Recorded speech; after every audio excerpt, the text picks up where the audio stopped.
Okay now आज we are very happy कि हम लोगों ने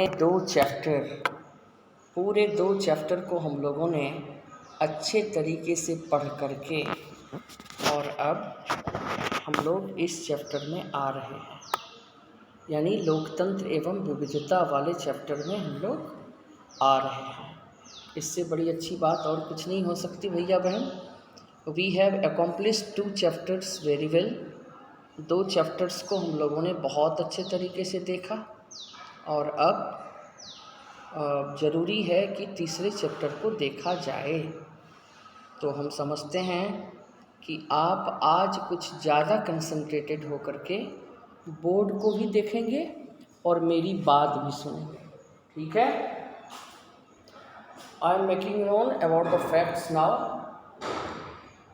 भैया बहन, सिलेबस की पूरी चर्चा थोड़ी सी हो जाए तो अच्छी बात है।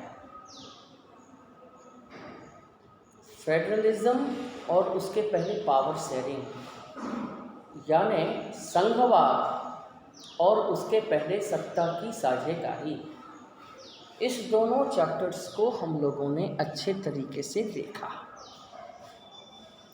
भैया बहन, अब इसको देखने के बाद, इस दोनों चैप्टर्स को देखने के बाद पिछले साल, अगर हम पिछले साल की बात करें, और मैंने आपको पिछले क्लास में बताया भी था कि तीसरा चैप्टर हम लोग राजनीतिक दल का शुरू करेंगे। राजनीतिक दल हम लोगों ने शुरू भी किया, समाप्त भी कर दिया। जबकि अगर यूजुअल टाइम रहता, यानी कि अगर कोविड की स्थिति नहीं आती, तो हम लोग संघवाद पढ़ने के बाद कभी भी राजनीतिक दल में नहीं जाते। हम लोग उसके बाद उसी चैप्टर को पढ़ते जिस चैप्टर को हमने आज शुरू किया है, यानी लोकतंत्र एवं विविधता। भैया बहन, लोकतंत्र एवं विविधता ही संघवाद के बाद पढ़ना चाहिए था, लेकिन हम लोगों ने वॉक ओवर करके राजनीतिक दल को पढ़ा। यह इसलिए किया गया क्योंकि कुछ क्लियर था नहीं।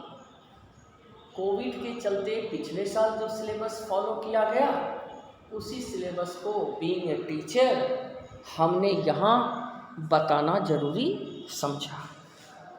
आज भैया बहन, हम लोग अब इस चैप्टर में आ रहे हैं क्योंकि इस चैप्टर को देखना बहुत ज़रूरी है। जब तक कोई नया गाइडलाइंस नहीं आ जाता, तब तक इसी चैप्टर पर हम लोग कंसंट्रेट करेंगे। सीबीएसई ने ये क्लियर कर दिया है कि इस बार चैप्टर को बहुत ज़्यादा मिनिमाइज नहीं किया जाएगा। तो 5 चैप्टर लेकर के हम लोग चलेंगे। भैया बहन, हम लोग इस साल 5 चैप्टर को लेकर के चलेंगे। कुछ दिनों के बाद मैं और ज़्यादा क्लैरिफाई इसको करूँगा, आप ध्यान से सुनेंगे। सत्ता की साझेदारी, संघवाद, लोकतंत्र एवं विविधता, राजनीतिक दल, लोकतंत्र के परिणाम, ये 5 चैप्टर सिविक्स में भैया बहन हम लोग लेकर के चलेंगे। अब सिलेबस को एक बार देखने के बाद, now we should concentrate on this very topic. अब सारी बातों को दरकिनार करके इस पर ध्यान देंगे। लोकतंत्र एवं विविधता में किन बातों का जिक्र किया गया है? बहुत ही थ्योरेटिकल एस्पेक्ट को इस चैप्टर में डील किया गया है। अर्थात लोकतंत्र, डेमोक्रेसी एग्जिस्ट तभी करेगी जब विविधताओं का समायोजन किया जाए। अभी तक आपको सत्ता की साझेदारी में और उसके पहले उसके बाद संघवाद वाले चैप्टर में, दोनों में आपको types of government, structure of governing body की चर्चा बताई गई। फेडरलिज्म में भी यही था कि हम विधायिका को कितने भागों में बांटेंगे। अब सिर्फ छेड़ दिया विधायिका को 2 भाग में बांटना। विधायिका 2 भागों में बटेगी तो कार्यपालिका स्वतः 2 भाग में बट जाएगी। यानी कि विधायिका अगर 2 होगी, केंद्र में अलग, राज्यों में अलग, तो सरकारें यानी कार्यपालिका भी 2 हो जाएगी। अर्थात दोनों चैप्टर में हम लोगों ने सरकार की कार्य प्रणाली को देखा। भैया बहन, सत्ता की साझेदारी में और संघवाद में हमने सरकार और व्यवस्था के एडजस्टमेंट के विषय में जाना। उसमें व्यक्ति नहीं था और यहाँ व्यक्ति ही आ गया, सरकार की बातें पीछे छूट गई। इस चैप्टर में यह संदेश देने की कोशिश की गई कि व्यवस्था को संभालना तो सरकार की जिम्मेवारी है, लोकतंत्र को बचाए रखना संविधान और सरकार की जिम्मेदारी है, लेकिन व्यवस्था को मजबूती प्रदान करेगा कौन? पब्लिक।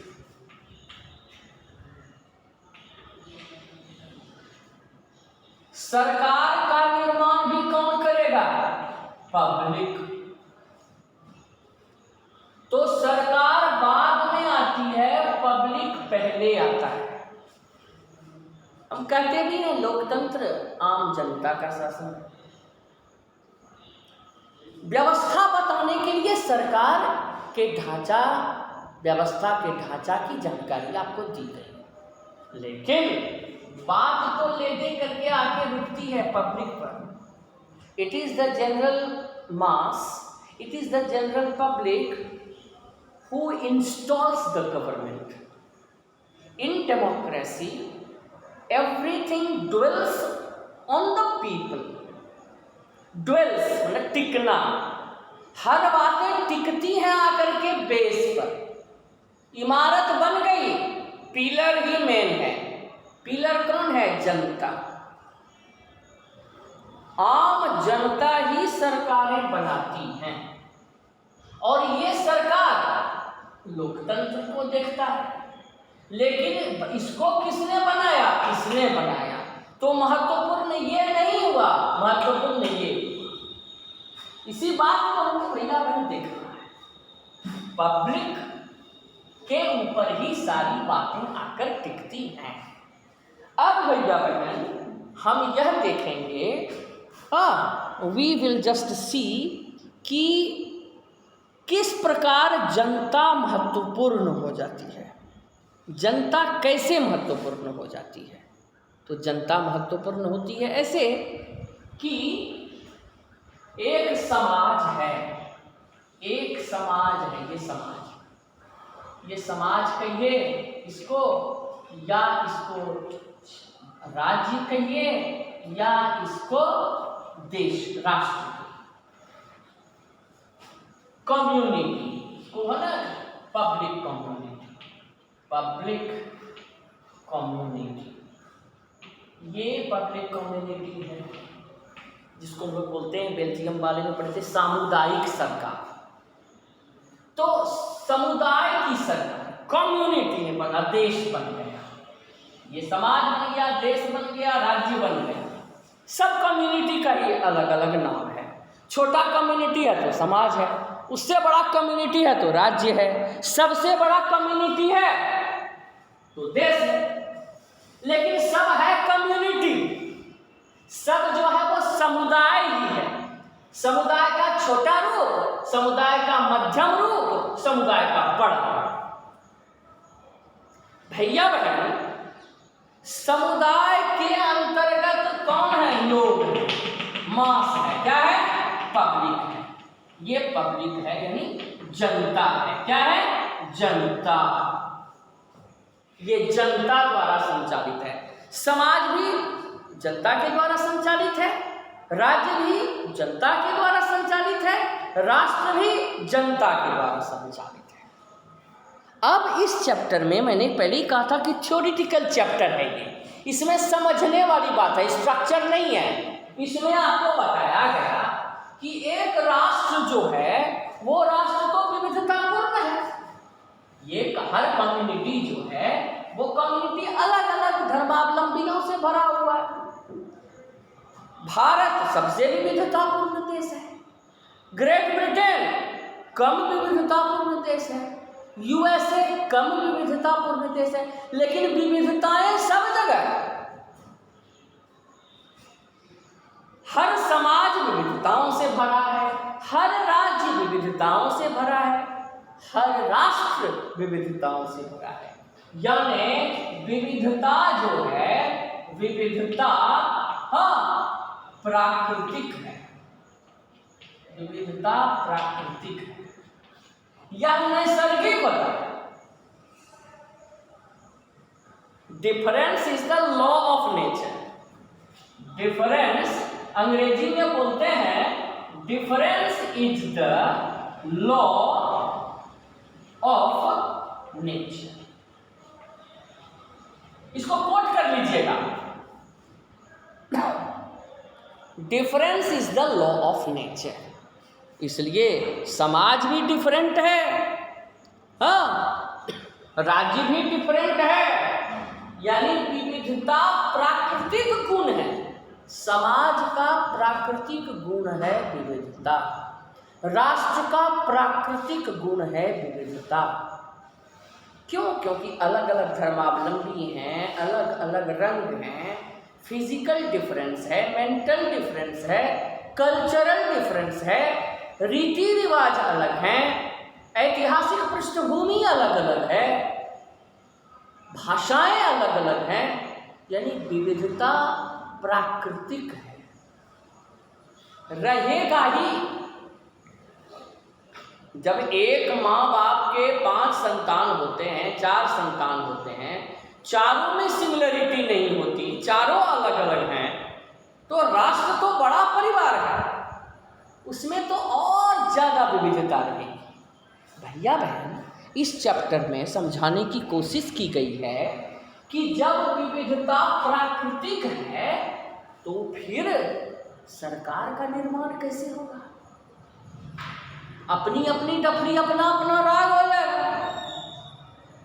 जब विविधता से भरा हुआ राष्ट्र है तो फिर सरकारों में एकरूपता कैसे आएगी? प्रतिनिधि कैसे चुने जाएंगे? समाज समरस कैसे होगा? हाँ, द्वंद्व कैसे खत्म होगा? आदि बातें बताई गईं। तो सबसे पहले अब आप समझ गए कि इस चैप्टर में क्या पढ़ना है। इस चैप्टर में समाज का जो प्राकृतिक गुण विविधता है, राष्ट्र का जो प्राकृतिक गुण विविधता है, उसके विषय में जानकारी दी जा रही है। पहली बात। दूसरी बात, यह बता सिर्फ प्रॉब्लम नहीं बता दिया कि हर राष्ट्र विविधतापूर्ण होगा, हर समाज विविधतापूर्ण होगा, उसके बाद यह सॉल्यूशन भी देने की कोशिश की गई है कि विविधताओं का सुंदर समायोजन कैसे हो। समाज का अगर प्राकृतिक चरित्र विविधता है, राष्ट्र का प्राकृतिक चरित्र विविधता है, तो समाज एक रूप कैसे बनेगा? राष्ट्र समरस कैसे बनेगा? तो क्या करना होगा?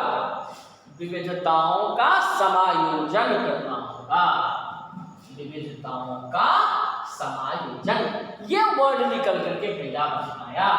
हाँ, क्या निकल करके आया? विविधताओं का समायोजन, विविधताओं का विवेकपूर्ण समायोजन।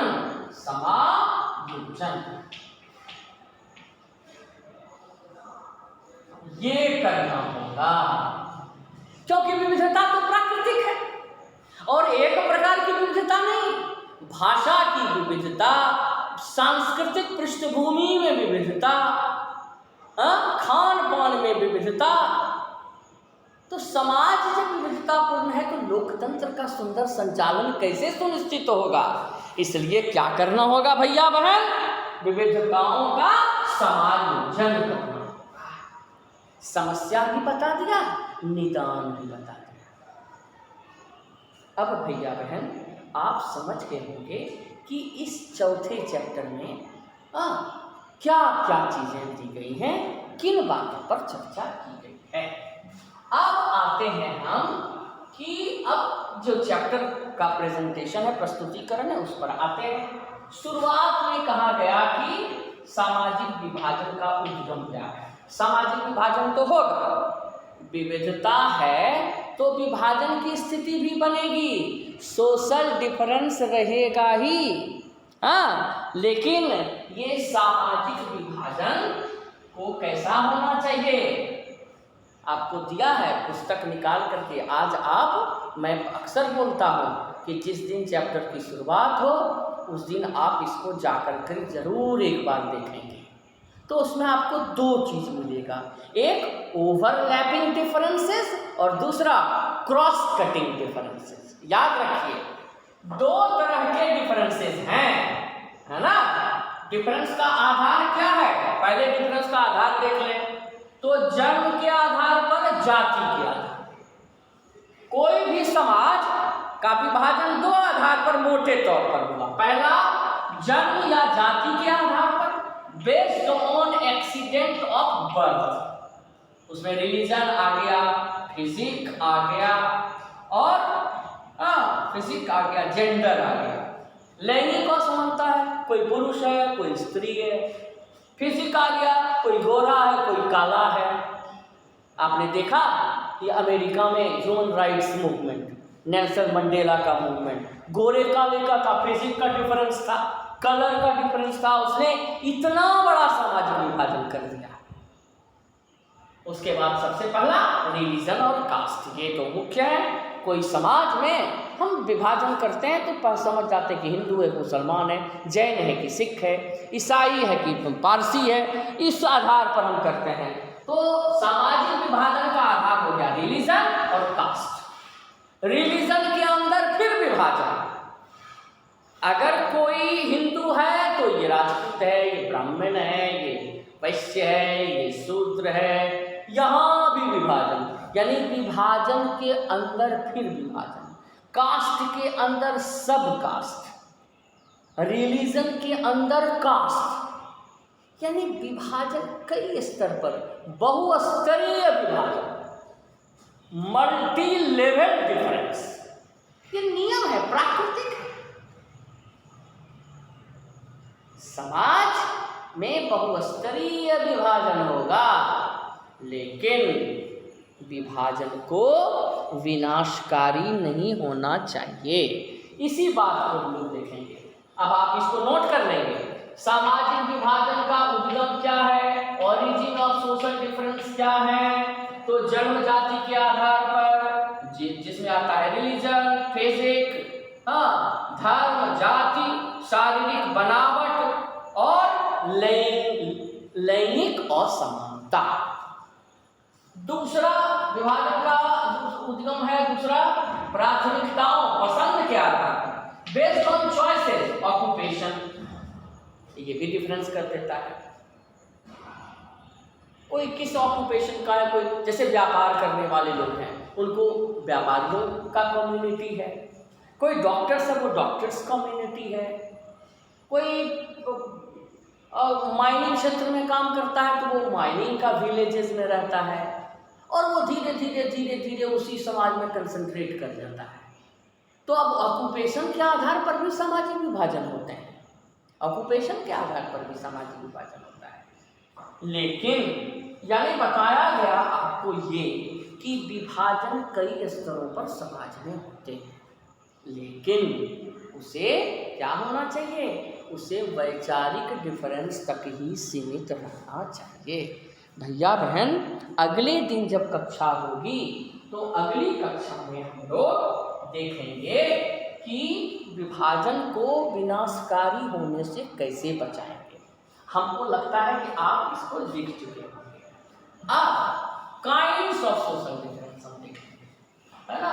सामाजिक विभाजन का उद्गम आपने देख लिया। अब हम लोग देखेंगे, क्या देखेंगे हम लोग? अब देखेंगे types of social division. Types of social division.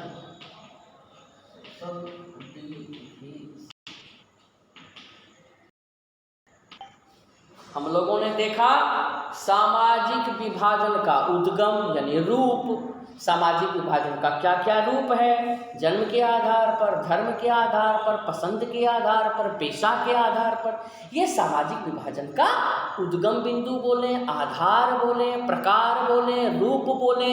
NCERT में कई ढंग से प्रश्न पूछेगा, लेकिन आप इसको हमने कई तरीके से बताया भी आपको। भैया आप जो पढ़ रहे हैं वो पढ़ रहे हैं सामाजिक विभाजन का, सामाजिक विभाजन का प्रकार काइंड्स पढ़ रहे हैं का प्रकार। और उसमें क्या क्या हुआ?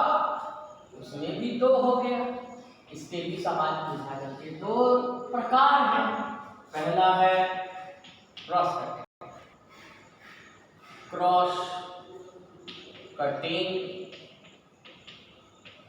Cutting difference. हिंदी में बोलेंगे वैचारिक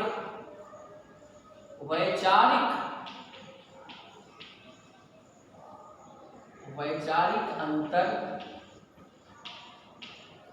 के आधार पर विभाजन। वैचारिक आधार, क्रॉस कटिंग डिफरेंस। किताब में देखिएगा क्या नाम दिया है। और इसमें ये क्रॉस कटिंग और ओवरलैपिंग, ये एक्यूरेट वर्ड है, किताब में देखेंगे। और एक हुआ ओवरलैपिंग डिफरेंस,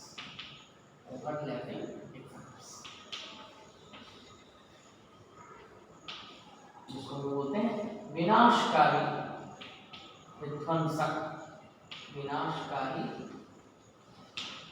या अति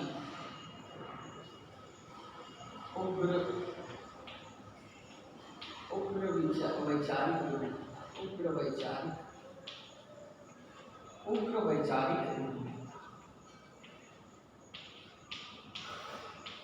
किताब में देखेंगे क्या नाम दिया है। दो चीज, एक हुआ ये दूसरा overlapping difference, cross cutting difference. Difference को तो हम लोगों ने देख लिया एक बार। अब डिफरेंस को एक बार देखने के बाद भैया बहन, अब हम लोग देख रहे हैं डिफरेंस सामाजिक विभाजन का उद्गम बिंदु हम लोगों ने देख लिया। अब उद्गम बिंदु देखने के बाद हम लोग देखेंगे कि कितना इस डिफरेंस का, जो ये डिफरेंस हुआ उस डिफरेंस का टाइप्स कितना है।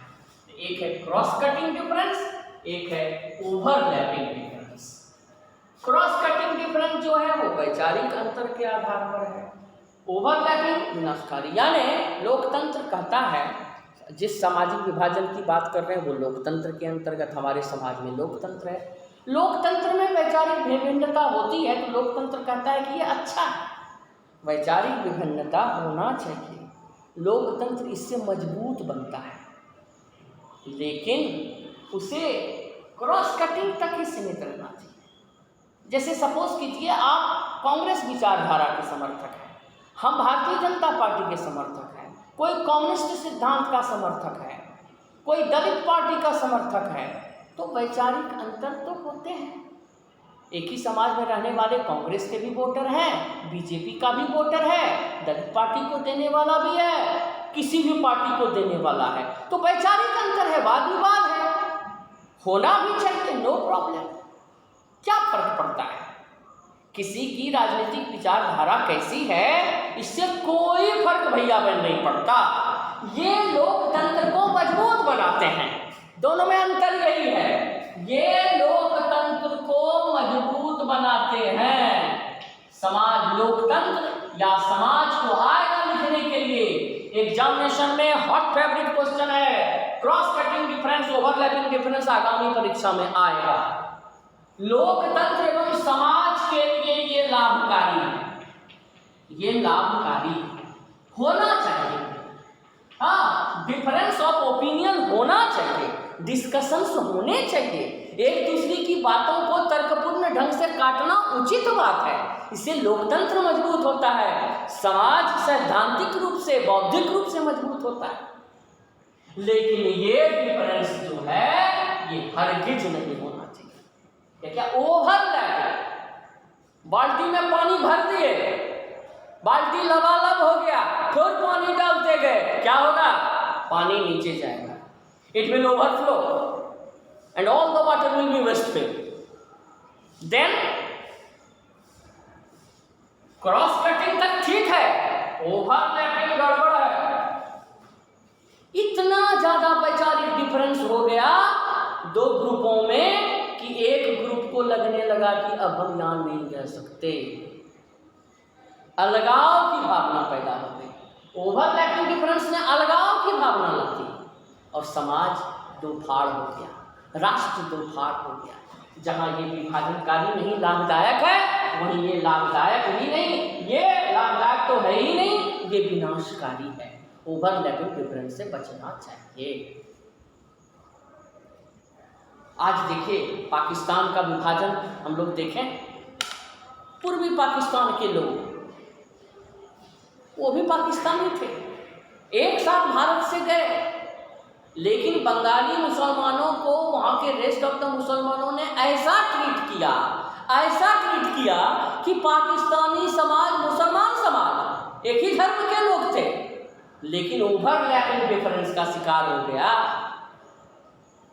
वो जो मुस्लिम थे बंगाली मुसलमान वो अपने को पाकिस्तान से कटा हुआ महसूस करने लगे, और क्या हुआ? परिणाम विभाजक हुआ, अलगावकारी हो गया, विभाजनकारी हो गया, बांग्लादेश बन गया। भैया बहन, पाकिस्तान के दो फाड़ हो गए, तो ओवरलैपिंग डिफरेंस विनाशकारी है, क्रॉस कटिंग डिफरेंस होना चाहिए, ये लाभकारी है। भैया बहन, आज की कक्षा अब यहीं पर समाप्त करेंगे। अब रनिंग आउट ऑफ टाइम हो रहा है और हम समझते हैं कि आप सभी बातों को समझ गए होंगे, लेकिन अभी जहां 9 की कक्षा लेकर के हम बहुत उत्साहित थे, लगातार आपकी कक्षा जब हम ले रहे हैं तो आप लोग को क्या हुआ है गॉड नोज, क्लास करने आते नहीं। तो भैया बहन, हमारा कुछ नहीं बिगड़ेगा, आप लोग इस तरह से अपने दोस्तों को बोलिए कि इस तरह